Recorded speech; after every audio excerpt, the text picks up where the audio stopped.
दोस्तों मेरा नाम है अभिषेक और स्वागत है एक बार फिर से आपका editorial with Abhishek YouTube channel में। तो चलिए शुरू करते हैं दोस्तों आज के एडिटोरियल की कंप्लीट एनालिसिस। तो सबसे पहले समझते हैं टॉपिक का मतलब क्या लिखा है दोस्तों, थ्रू चॉपी सीज। अब दोस्तों चॉपी सीज हम कहते हैं एक ऐसे समुद्र को, एक ऐसे पाथ को जो कि डिफ़िकल्टीज़ और बहुत ज़्यादा चैलेंजेस से भरा हुआ है। ठीक है, तो थ्रू मतलब उससे गुजर के जाना, मतलब एक ऐसा पाथ जो कि चैलेंजेस से भरा हुआ है उससे गुजर के जाना। ठीक है, ये हो गया टॉपिक का मतलब। अंदर क्या लिखा है दोस्तों, Liz Truss successor will have to reinvigorate flagging productivity levels. अब दोस्तों लिज ट्रस आपको पता होगा कि ये यूके की प्राइम मिनिस्टर थी जिन्होंने अभी अभी रिज़ाइन कर दिया है अपने पद से। तो उनकी जो सक्सेसर होंगी, उनकी जो उत्तराधिकारी होंगी, विल हैव टू री एनवोगरेट मतलब होता है दोस्तों किसी चीज़ को नई जान देना या फिर किसी चीज़ को और मजबूत करना। फ्लैगिंग प्रोडक्टिविटी लेवल्स, फ्लैगिंग मतलब होता है कमज़ोर होती हुई प्रोडक्टिविटी लेवल्स को। ठीक है, क्या बोला जा रहा है मतलब कि लिज ट्रस्ट की जो उत्तराधिकारी होंगी उनको कमज़ोर होती हुई प्रोडक्टिविटी लेवल्स को वापस से मजबूत करना होगा, वापस से नई जान देनी होगी। ठीक है, the ignominious resignation of UK prime minister. Ignominious मतलब होता है शर्मनाक या फिर अपमानजनक, रेजिग्नेशन मतलब होता है इस्तीफ़ा। अब दोस्तों यूके मतलब यूनाइटेड किंगडम की जो प्राइम मिनिस्टर थी, प्रधानमंत्री थी, उनका जो अपमानजनक इस्तीफ़ा आया है दिस वीक, इस हफ्ते, may have supplied a momentary pause to the anxieties faced by the British people over months of government fumbling amidst deteriorating macro economic conditions. हो सकता है दोस्तों कि जो यूके की प्राइम मिनिस्टर का जो अपमानजनक इस्तीफ़ा आया है उससे जो ब्रिटेन के लोगों की जो एंग्जाइटी थी, मतलब जो परेशानी थी, डिफ़िकल्टीज़ थी, उसमें एक मोमेंटरी पॉज मिल गया है। मोमेंटरी मतलब होता है एक क्षणिक विराम मिल चुका है, हो सकता है उससे विराम मिल गया होगा over the months of government fumbling, जो कि दोस्तों परेशान थे, गवर्नमेंट से परेशान थे, जो कि फंबल कर रही थी एमिड डिटेरियोरेटिंग मैक्रो इकोनॉमिक कंडीशन, जो कि ख़राब होती हुई, डिटेरियोरेटिंग मतलब होता है ख़राब होती हुई आर्थिक व्यवस्था से जो फंबल कर रही थी, मतलब जो लड़खड़ाती हुई गवर्नमेंट थी उसके द्वारा जो ब्रिटेन के लोगों के पास एंग्जाइटी आ गई थी। हो सकता है दोस्तों उसको एक मोमेंटरी पॉज मिल गया है, मतलब कि एक क्षणिक विराम मिल चुका है। किस वजह से? यूके की तत्कालीन प्राइम मिनिस्टर लिज ट्रस के अपमानजनक इस्तीफे से। ठीक है, but it is hardly a panacea to what ails the economy. अब दोस्तों एल्स मतलब होता है किसी चीज़ को दर्द पहुंचाना, पेन पहुंचाना। पेनेशियम कहते हैं किसी चीज़ के सॉल्यूशन को, या फिर किसी चीज़ का जो रामबाण इलाज होता है ना, उसको हम लोग पेनेकिया कहते हैं। ठीक है, तो हो सकता है दोस्तों, लेकिन but it is hardly a panacea, लेकिन बोला जा रहा है दोस्तों ये बिल्कुल भी एक रामबाण इलाज नहीं है, बिल्कुल भी एक सॉल्यूशन नहीं है उन सभी चीज़ों का जो कि इकोनॉमी को दर्द पहुंचा रहे हैं, इकोनॉमी को ख़राब कर रहे हैं। ठीक है, after a disastrous performance in office that belied the promise of putting the conservative party's in house in order. अब दोस्तों उनकी जो ऑफिस थी, मतलब उनकी जो कार्यकाल के दौरान, अपने कार्यभार को संभालने के दौरान दोस्तों उन्होंने एक बहुत ही डिजास्टर्स परफॉर्मेंस दी, मतलब बहुत ही एक विनाशकारी परफॉर्मेंस उनकी तरफ से देखने को मिली। That belied the promise of putting the conservative party's house in order, जो कि दोस्तों उन्होंने एक प्रॉमिस किया था कंजर्वेटिव पार्टी को सत्ता में रखने के लिए और यूके के जो प्रिवेलिंग कंडीशंस हैं उनको इम्प्रूव करने के लिए, वो सभी से उन प्रॉमिस पे वो विफल हुई हैं। बिलाइड मतलब उस पर वो विफल हुई हैं। ठीक है, miss truss quit 45 days after entering Downing street. अब दोस्तों मिस ट्रस जो कि प्रधानमंत्री थी, उन्होंने 45 दिन बाद ही रेजिग्नेशन दे दिया डाउनिंग स्ट्रीम के आने के बाद। डाउनिंग स्ट्रीम दोस्तों जहाँ पे पीएम का घर है उसको हम लोग डाउनिंग स्ट्रीट कहते हैं, मतलब डाउनिंग स्ट्रीट सिंपली हम रिफ़र करते हैं प्रधानमंत्री के पद से।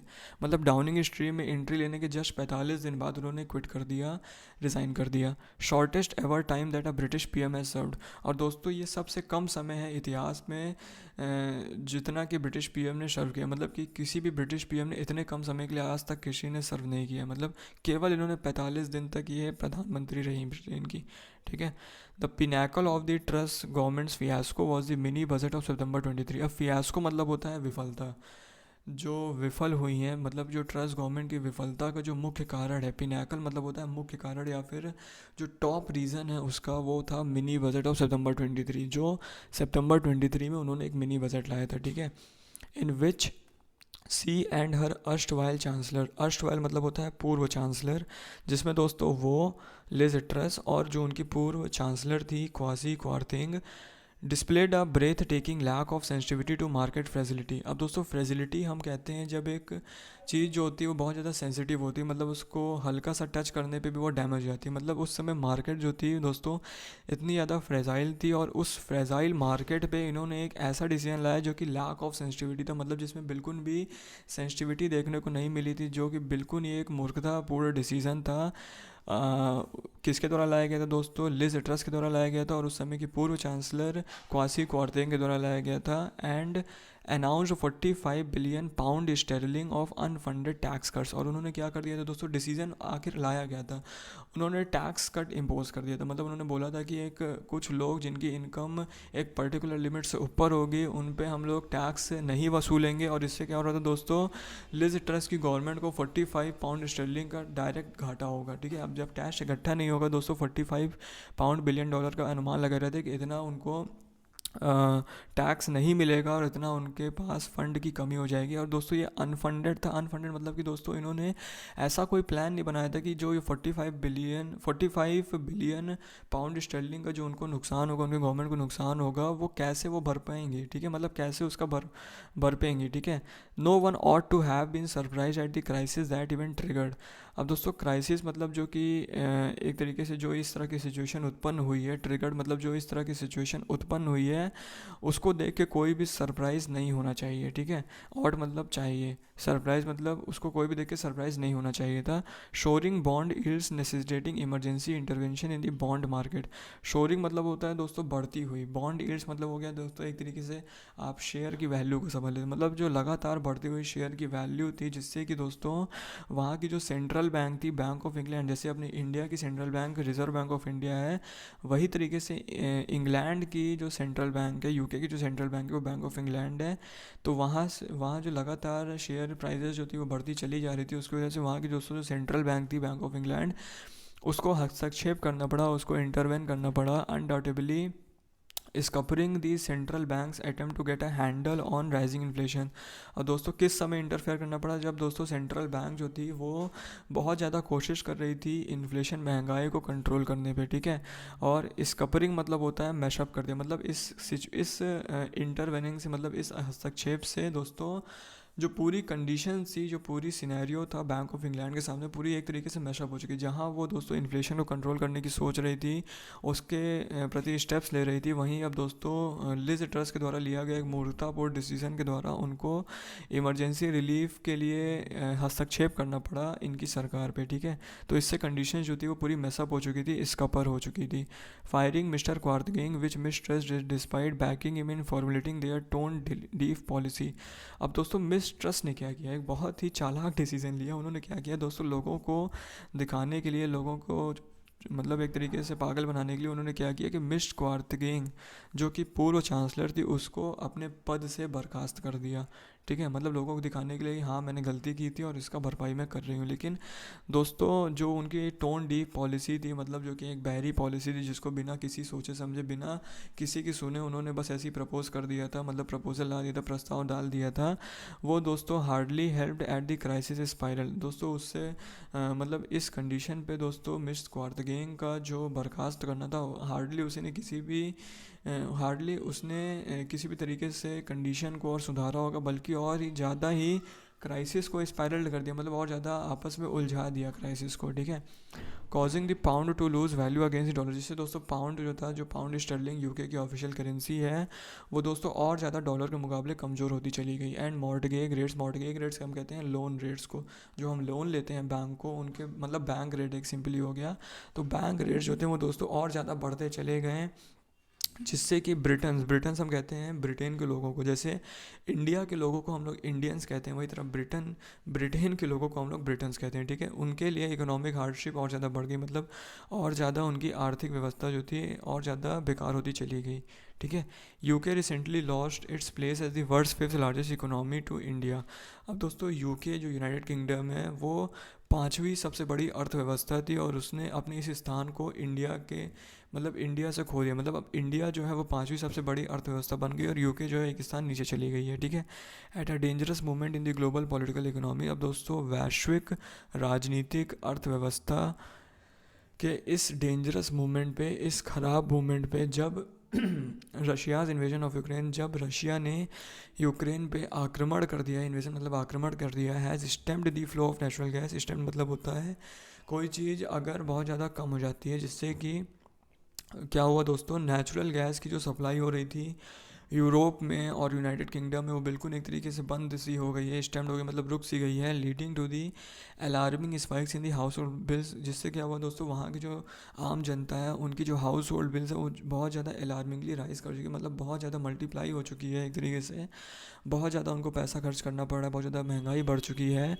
Conservative party's need to ensure that a competent PM and a cabinet are quickly install and get to work. अब दोस्तों यहाँ पे इस पॉइंट ऑफ टाइम पे क्या नीड है लोगों की, कि कंजर्वेटिव पार्टी को चाहिए कि तुरंत बहुत जल्दी ही एक कॉम्पिटेंट पीएम, मतलब एक सक्षम पीएम जो कि जो कि ईमानदार हो, जो कि इस कंडीशंस को कंट्रोल करने में सफल हो, एक कॉम्पिटेंट पीएम को जल्दी से इलेक्ट करें, और कैबिनेट की भी यही जिम्मेदारी है कि जल्दी से उनको इंस्टॉल करके उनको वर्क पे लगाएं, ठीक है। Public mood on the point has darken, और दोस्तों इस समय पब्लिक, वहाँ जो आम पब्लिक है उनका मूड जो है, उनका जो दिमाग है एक तरीके से बिल्कुल गहरा चुका है, बिल्कुल ख़राब हो चुका है। Recent polling suggest that Labour Party is poised to seize the power.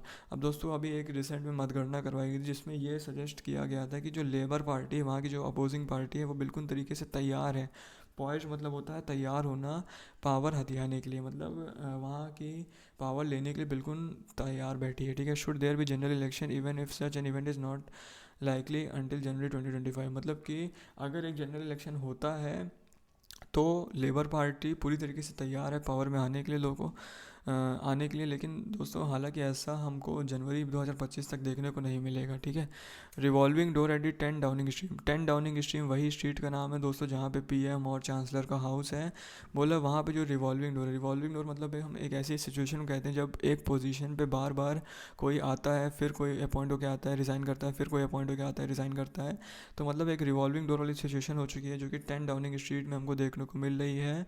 वहाँ हो सकता है कि फॉर्मर चांसलर ऋषि सुनाक, अब ऋषि सुनाक जो है दोस्तों इंडियन ओरिजिन से हैं, हो सकता है दोस्तों जो कि फॉर्मल चांसलर थे उनको पीएम बना दिया जाए, इस साल का तीसरा पीएम उनको बना दिया जाए विद इन 1 ईयर, ठीक है। और ओमिनसली, ओमिनसली मतलब होता है दोस्तों, ओमिनसली इसको कहते हैं, ओमिनसली मतलब होता है दोस्तों एक ख़राब सिचुएशन को प्रिडिक्ट करना, मतलब कि वर्स्ट केस में क्या हो सकता है दोस्तों, जो बोरिस जॉनसन है जो कि लिज ट्रस के पहले प्राइम मिनिस्टर थे, is set to be in the recording against despite the debacle following the Partygate's scandal. दोस्तों पैटीगेट स्कैंडल को करने के बाद जो उनको विफलता हासिल हुई थी, हो सकता है दोस्तों ख़राब होती हुई सिचुएशन में उनको ही एस्टिमेट करा जा रहा है कि वो भी एक तरीके से इस कुर्सी को हथिया सकते हैं, ठीक है। इमीडिएट टास्क एट दी, देखो रिकॉर्डिंग मतलब होता है किसी चीज़ को एस्टिमेट करना, ऑमिनसली मतलब होता है किसी ख़राब चीज़ को प्रेडिक्ट करना, डिबेकल मतलब होता है विफलता, और पैटीगेट स्कैंडल तो दोस्तों उन्होंने एक स्कैंडल की थी, ठीक है। Immediate task at the hand for who ever is the head of the government. अब दोस्तों जो इस समय की इमीडिएट टास्क है, जो इमीडिएट नीड है, भले कोई भी गवर्नमेंट के हेड पे आए, मतलब कोई भी गवर्नमेंट के एपेक्स पोजीशन पे आए, उनकी जो इमीडिएट टास्क होनी चाहिए to set right damaged ties with Europe, की जो यूरोप से ख़राब होते हुए संबंध है उनको सबसे पहले सुधारें, so that the trade links can be restored, जिसकी वजह से दोस्तों जो ट्रेड लिंक्स है, जो व्यापार का रास्ता है, दोबारा से वो खुल सके, and supply side bottle next can be resolve. और दोस्तों सप्लाई साइड की जो एक तरीके से बाधाएं हैं, बॉटल नेक्स हैं, उनको रिजॉल्व किया जा सके, and to rework immigration policies, और जो इमिग्रेशन पॉलिसीज़ हैं उनको उन पर रीवर्क किया जा सके, सो as to reinvigorate the flagging productivity levels, जिससे कि दोस्तों जो कमज़ोर होती हुई प्रोडक्टिविटी लेवल्स है उनको दोबारा से मजबूती मिल सके of the UK economy, UK की अर्थव्यवस्था का, ठीक है। If the Tories turn out not to be the party capable of the nimble, Tories हम कहते हैं दोस्तों कंजर्वेटिव पार्टी के समर्थकों को, उनके वोटर्स को। अगर ये होता है कि दोस्तों टोरीज जो हैं वापस से सरकार नहीं बनाते हैं, वापस से मुख्य पोजीशन पर नहीं आते हैं, तो हो सकता है दोस्तों initiative policy making require to dig the UK economy, मतलब कि इंट्यूटिव मतलब कि इमीडिएट हमको पॉलिसी बनानी पड़ेगी, उनके सरकार को पॉलिसी बनानी पड़ेगी कि यूके की जो इकोनॉमी है, जो धंसती हुई उनकी जो अर्थव्यवस्था है, उसको वापस से मुख्य धारा पे लाने के लिए उनको तुरंत कोई ना कोई पॉलिसी बनानी होगी। Perhaps British voters will decide to bring in their political opposition to get this job done. हो सकता है दोस्तों ब्रिटिश वोटर्स जो हैं, जो वहाँ के वोट करने वाले लोग हैं, आम जनता है, हो सकता है कि वो अपोजिशन पार्टी को वापस से मुख्य धारा पे मतलब वापस से सत्ता में ले आने की कोशिश करें। दोस्तों आशा करता हूँ आपको आज का एडिटोरियल की एनालिसिस समझ आई होगी। कैसी लगी आपको एनालिसिस प्लीज़ कमेंट सेक्शन में टाइप करिएगा। Thank you.